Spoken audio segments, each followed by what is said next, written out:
A special thank you to each of our subscribers who make this channel possible. Here's today's story.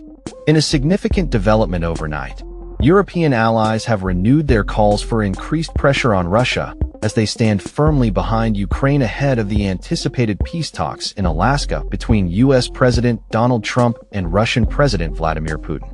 This summit, scheduled for next Friday, raises concerns that any agreement reached may require Ukraine to cede territory, a notion that President Volodymyr Zelensky has vehemently rejected.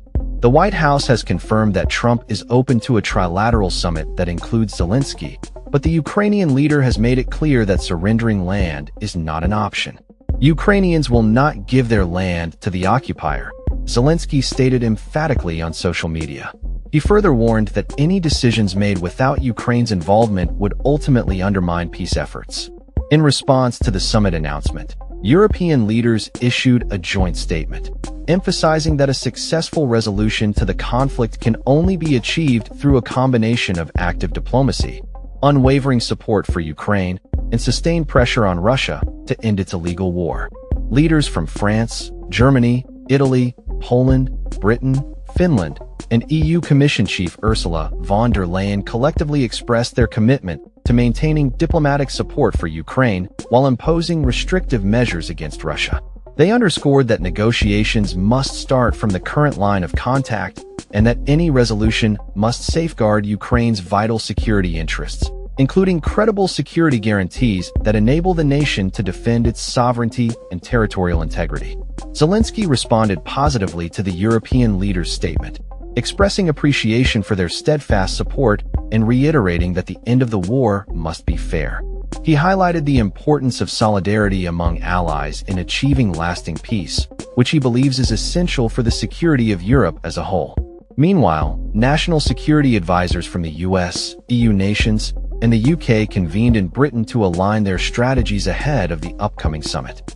French President Emmanuel Macron, after discussions with Zelensky, British Prime Minister Keir Starmer, and German Chancellor Friedrich Merz, echoed the sentiment that the future of Ukraine cannot be determined without the input of its people.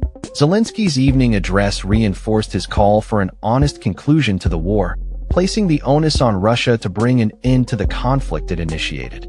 Despite 3 rounds of talks between Russia and Ukraine earlier this year yielding little progress, the stakes remain high as tensions continue to escalate. Since Russia's full-scale invasion of Ukraine in February 2022, the conflict has resulted in tens of thousands of casualties and displaced millions. As the summit approaches, Zelensky has been advocating for a 3-way meeting with Putin, believing that direct dialogue is crucial for advancing peace. The Alaska summit will mark the first meeting between sitting U.S. and Russian presidents since Joe Biden's encounter with Putin in June 2021, following which Moscow launched its invasion. The choice of Alaska as the meeting venue has been characterized by the Kremlin as logical, given its geographical proximity to Russia and the economic interests shared between the two nations. However, Zelensky has pointed out that Alaska is far removed from the ongoing war that continues to devastate Ukraine. As military exchanges persist, including drone attacks and civilian casualties, the urgency for a diplomatic resolution is more pressing than ever.